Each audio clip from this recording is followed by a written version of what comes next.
Hello, this is David Wilcoxon, and in this video, I will talk about whether Donald Trump is the chosen candidate to seem to fulfill the role of the man-in and Antichrist beast. In The Enemy is Playing Out Their False Script video, I show how the enemy is arranging circumstances to make it seem like their false futuristic prophecy fulfillment explanations, including that of an end times one-man Antichrist, are being fulfilled. With his court cases and the upcoming 2024 U.S. presidential selection, Trump is in the news more than ever.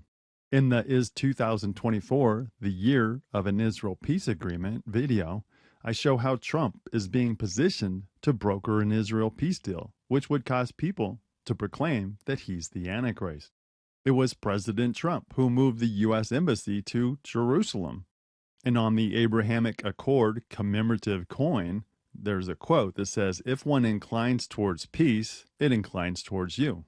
And here's an image of that coin with the Abrahamic Accord, Israel, Palestine, pointing to potentially a two-state solution. And then it's got a sword on the back with all sorts of symbols and that quote, and then Donald Trump's signature. Interestingly, on the coin are a space shuttle, the International Space Station, a Wi-Fi frequency symbol, a digital code, a VX shot, a heart cardiogram, then the planet Saturn, which points to Satan, and a dove carrying an olive branch. What do you think that the evil ones are telling us? Please leave your comments about the symbols on that coin. The term Antichrist can mean in place of Christ and against Christ. Let's look at how Christians portray Trump and see how he appears to fulfill the definition. With these images, I'm not trying to mock anyone, but rather am showing the radical perspective that some have for Donald Trump.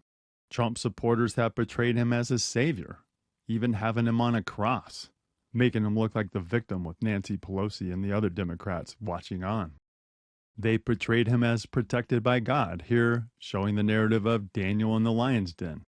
It says, "This man's enemies are many. He's hated, reviled, and mocked unmercifully. He is this generation's Daniel in the lion's den, and yet he hasn't been devoured."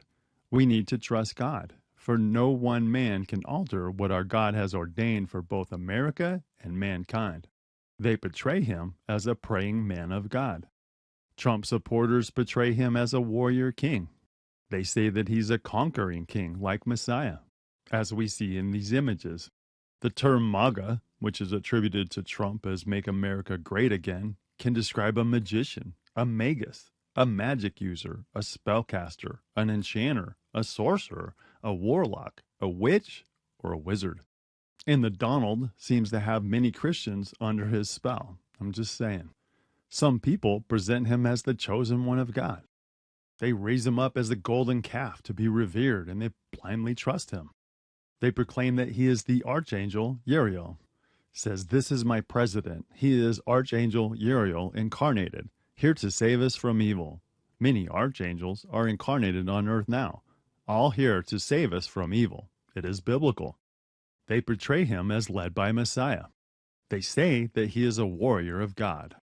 They proclaim that he serves God, saying, "God prepared this man for decades to lead the world's greatest country. Thank you, President Trump, for accepting God's challenge and stepping up to the plate." They say that he defends Messiah and Messiah him. But Donald Trump has denied the need for forgiveness and the need for a savior, saying, "I am not sure I have ever asked God's forgiveness. I don't bring God into that picture."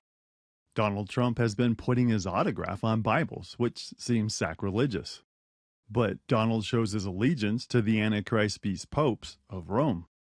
The New York Roman Archbishop selected Trump over Hillary as the selected chosen one of 2016. Trump's spiritual advisor, Norman Vincent Peale, was a Freemason, and a 33rd degree Freemason at that, which is those people who serve their god, Lucifer. Some of his chosen spiritual leaders are false teachers. After 3 years of Biden, Trump is positioned like a superhero. He's presented as an outsider hero who's up against the deep state. Says Trump, the man that gave up his billionaire lifestyle to be humiliated, ridiculed, and slandered in order to save the American people. They present him as the victimized outsider. They present him as protected by God. It says he's attacked 24/7, yet he still has a smile on his face. Why? Because he has the support of God and the American people. His enemies cannot touch him. He's presented as the ultimate American leader, supporting the troops, being a patriot, supporting Christians. He's seen as invincible. They indict Trump to make him seem like an outsider. So it's a narrative of making him seem opposed, to make him seem like he's fighting the deep state, to make him look like a hero. And after the last 3 years and the changes in America, they've made him more appealing than ever. Many people are blindly trusting Trump and the Q agenda, that they're going to overthrow the deep state and make things right. I think that Trump and Q give patriots false hope. I believe that he's a puppet of the general in Rome, just like all presidents, and that Trump is carrying out the general's agenda to help bring the conservative right and Christian base into the New World Order. He's controlled opposition, in my opinion. Interestingly, The Economist magazine from a few years ago shows Trump executing judgment on the USA. And you see a Roman mace in his hand right there.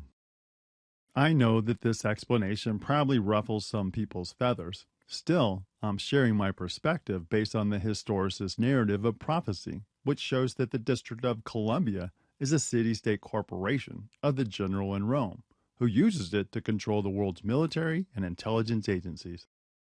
Every president is selected and is a puppet carrying out the general's orders. If they resist and oppose the general, they get JFK'd. Donald Trump seems like the ultimate person to fulfill the role of the supposed one-man Antichrist, as he pretends to represent God, Messiah, and Christians, but may end up being their biggest betrayer. What do you think? Please share your comments. If this kind of information benefits you, please like the video and share it with others, as this helps get the video ranked so that others will see the explanations. You can subscribe to the channel if you want to be notified about new videos as we go through this interesting year of 2024. That's all for today. I love y'all. Shalom.